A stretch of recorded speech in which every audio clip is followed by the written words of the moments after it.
السلام عليكم ورحمة الله وبركاته، اللهم صل وسلم وبارك على سيدنا محمد أفضل خلقه وعلى آله وصحبه وسلم.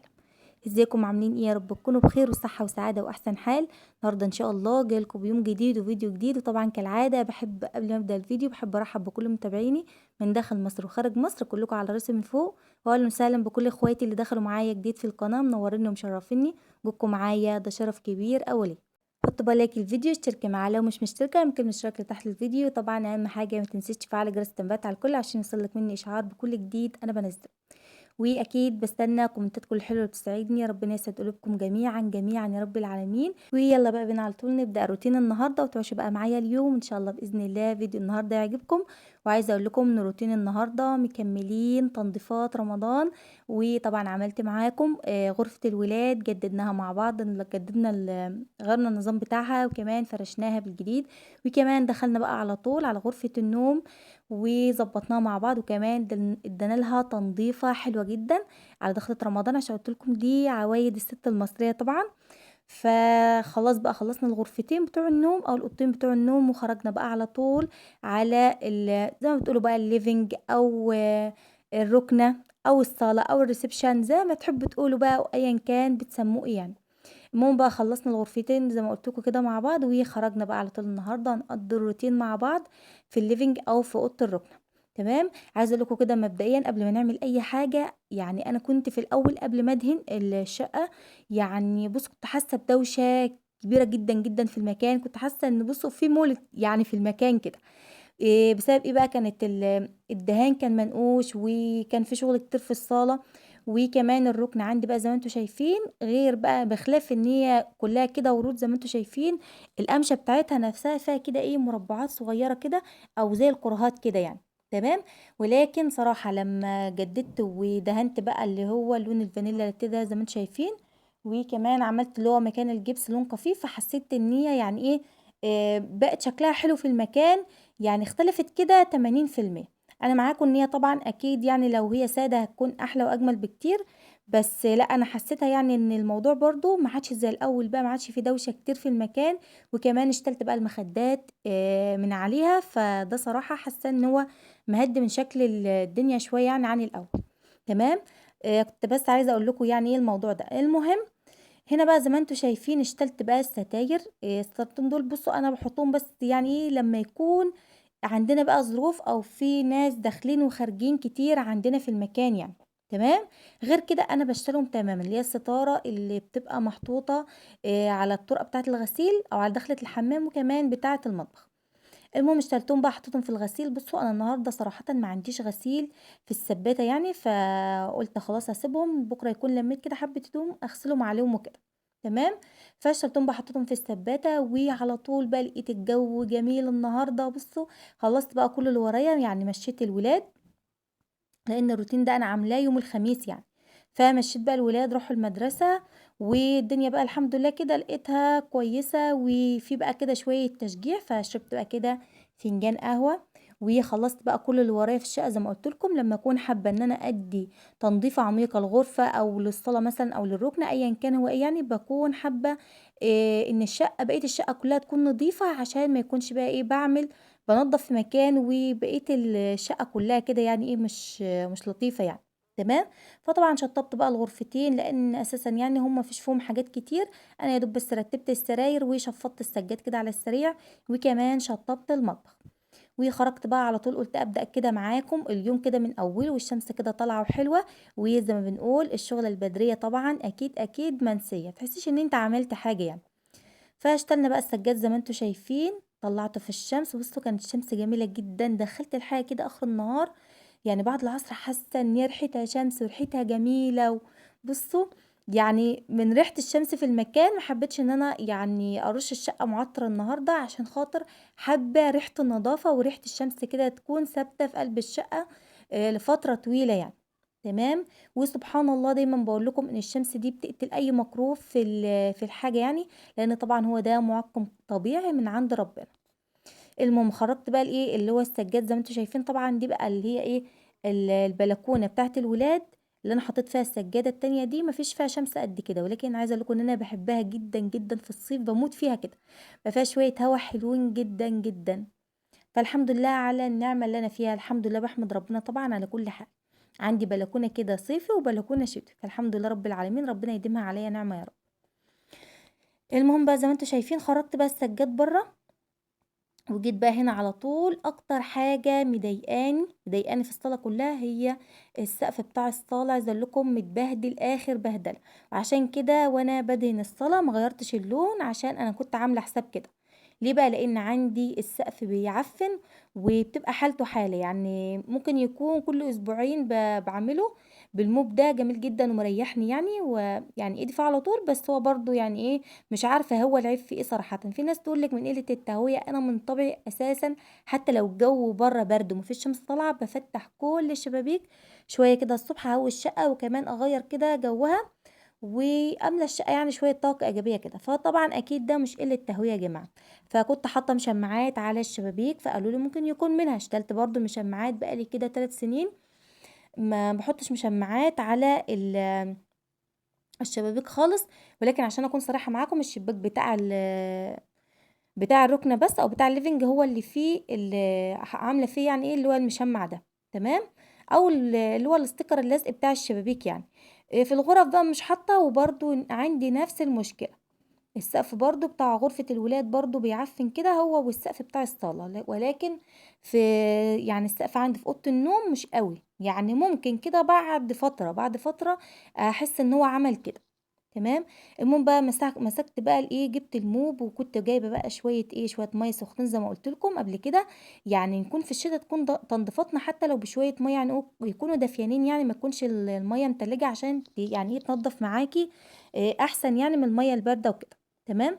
فجبت بقى شوية مَيّة دافيين وكمان أو سخنين يعني كده من السخان، وحطيت شوية مسحوق عليهم، بقيت أحط فيها الموب، ومسكت بقى السقف كله بتاع الصالة وبتاع الliving وخلّيته كده زي الفل. طبعًا مش هامسح بقى الحوائط لإن طبعًا إحنا لسه داهنين الصالة، فبالتالي لسه زي ما هي ما اتبهدلتش، ودي طبعًا حاجة مريحاني في تنضيفات رمضان جدًا.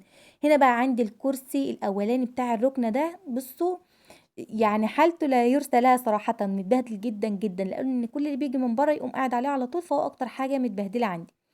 ولكن لو تفتكروا أيام ما كنا بندهن الشقة، فكنت غاسلة الرُكنة كلها فوق السطح معاكم، تمام.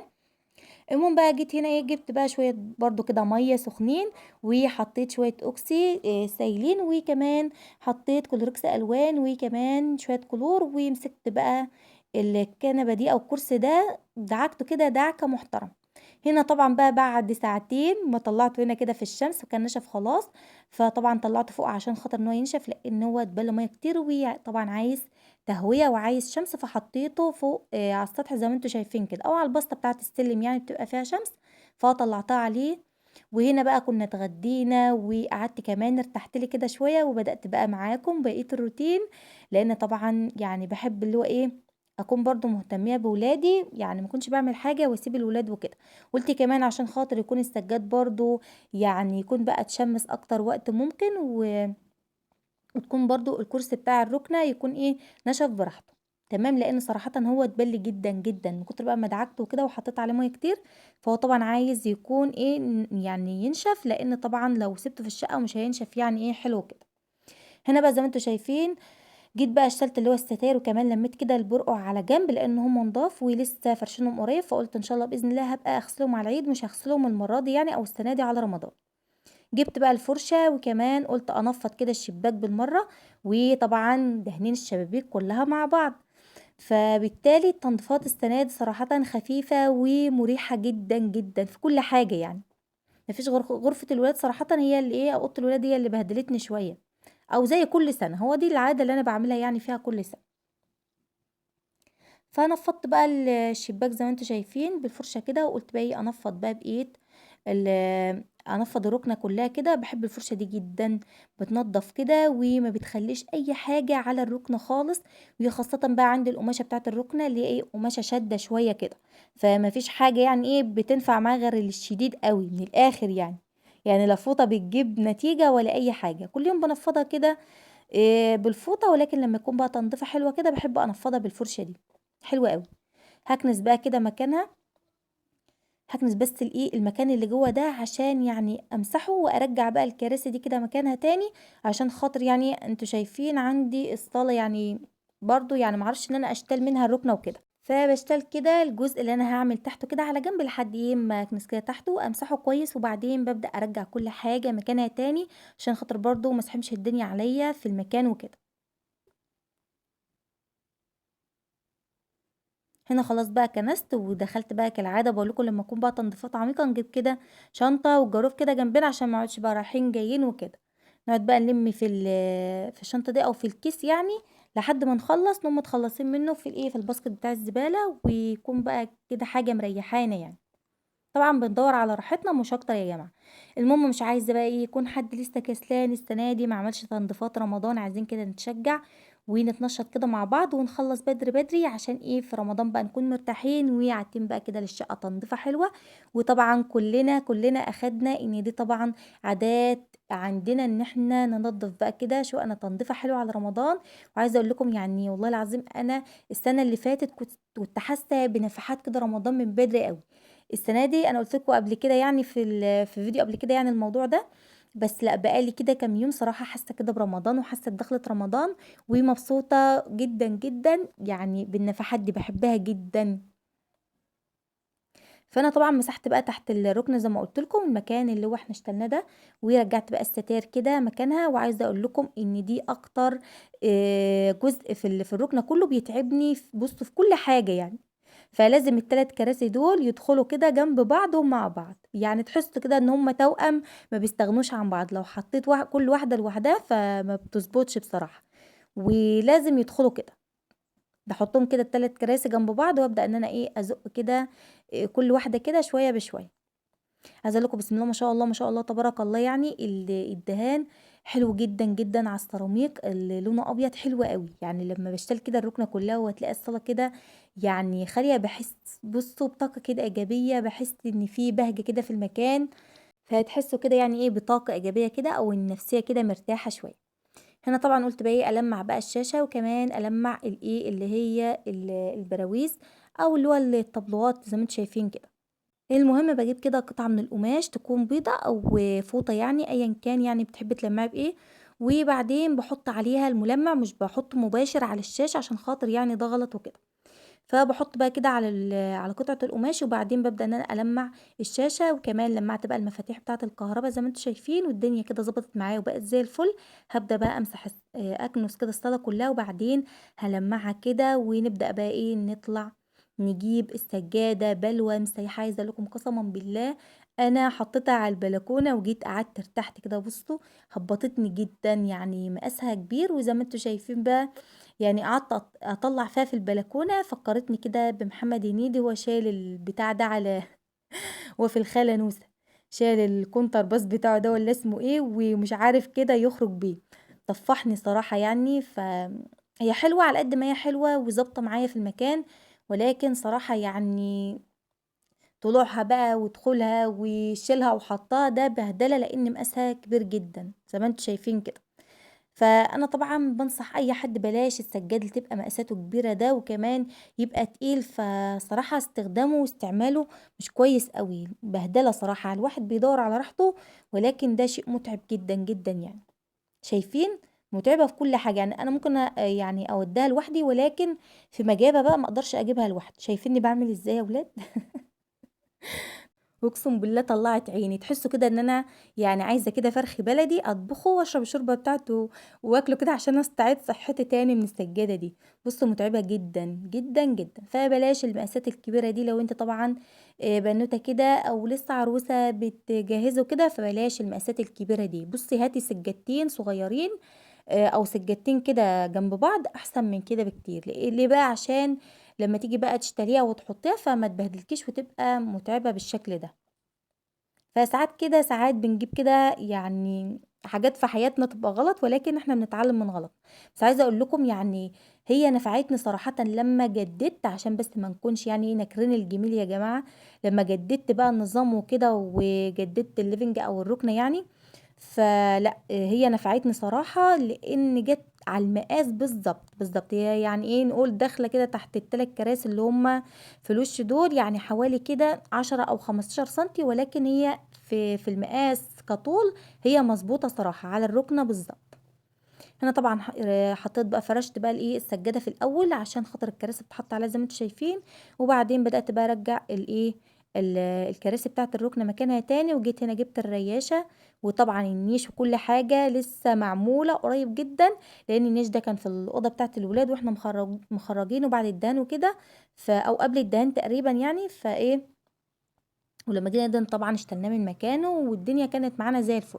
فجِبت بقى الرياشة قُلت بقى إيه أمشّي إيدي عليه، عايزة أقول لكم طبعًا لو ما كنتش شايلاه من مكانه، فكل سنة قبل دخلة رمضان بابدأ أشتري كل حاجة فيه و يعني إيه باغسل الحاجة كده يعني مرّة في السنة أو ألمّعها مرّة في السنة عشان خاطر ما تكونش لامة تراب بقى وغبار وتكون شكلها مش كويس يعني وكده.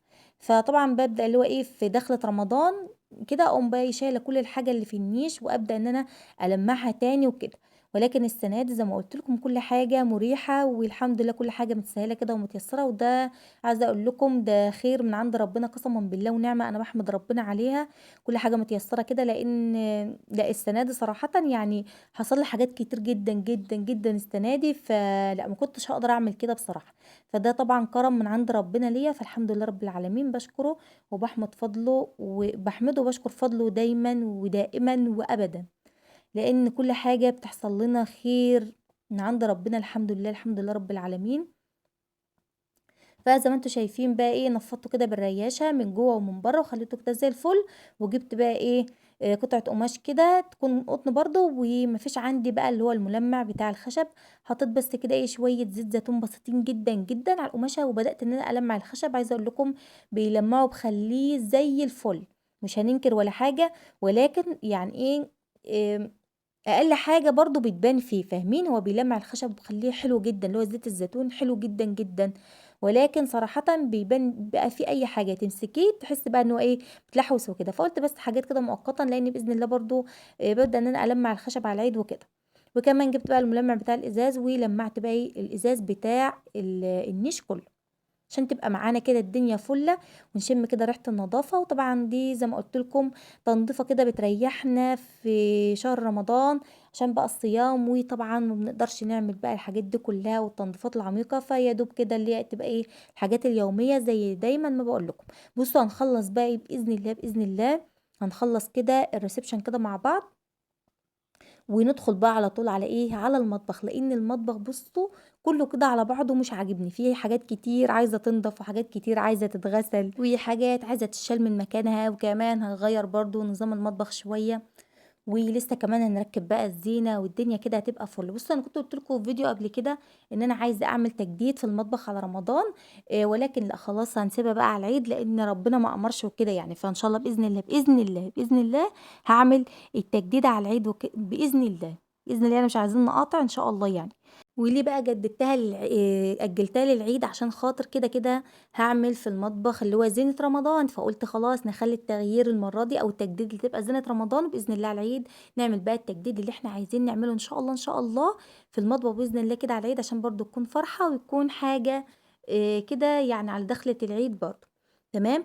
المهم بقى زي ما أنتم شايفين جِبت بقى مسكت بقى الصالة كلّها كنستها ومسحتها لمّعتها كده خليتها زي الفل، ودخلت بقى جِبت بقية الفرش بتاع الصالة وفرشته كده، بُصّوا نفس الفرش اللي كان محطوط هو حطيته تاني عشان عجبني جدًا، جدًا كده، وصراحةً يعني شكله حلو، أنا كنت عايزة بقى إيه أرجّع الرُكنة مكانها زي الأول، ما كنتش عايزة أعملها حرف الL يعني، كنت عايزة أعملها اللي هو إيه ال3 جوانب، ولكن قُلت لأ أسيبها كده عشان المكان يبقى واسع، عشان بقى لو في رمضان في عزومات وكده يكون عندي المكان واسع وكده، وده الغرض من اللي أنا عملته يعني في التعديل اللي أنا عملته والتجديد اللي أنا عملته في الشقة طبعًا، إن يكون معايا مكان بزيادة عشان بقى عزومات وكده، تمام. فزي ما أنتم شايفين هو النظام ده حلو جدًا ما شاء الله تبارك الله يعني كده وعاجبني جدًا. طبعًا دي بقى جولة بعد ما خلّصت بقى التنضيفة بتاعة رمضان في الliving أو في الreception أو في الرُكنة على حسب ما بتقولوا، لإن كل واحد كده أو كل حد عنده يعني اسم معيّن للرُكنة يعني وكده، تمام. فطبعًا دي كانت جولة بعد ما خلّصت بقى وشايفين قد إيه السقف نضف وبقى زي الفل، وأنا باقول لكم قد إيه الرُكنة برضه يعني إيه شكلها حلو كتير جدًا، جدًا 80% عن الأول، وماشية مع الدهان، ويعني الدنيا هادية صراحةً كتير عن الأول، وكمان مسحت بقى الإيه ترابيزة وحطيت عليها المفرش الفرو اللي أنتم شايفينه ده، بُصّوا الرُكنة زي ما باقول لكم فيها ورد، وكمان تحسّوا إن القمشة بتاعتها كراهات كده، ففيها شغل كتير، فعشان كده مش حاطة عليها أي مخدات وسايباها سادة كده. طبعًا ده كان فيديو النهارده، وأتمنى يكون فيديو النهارده عجبكم، واستنوا إن شاء الله بإذن الله فيديو جديد ويوم جديد من يومياتي، أشوفكم على خير، مع السلامة.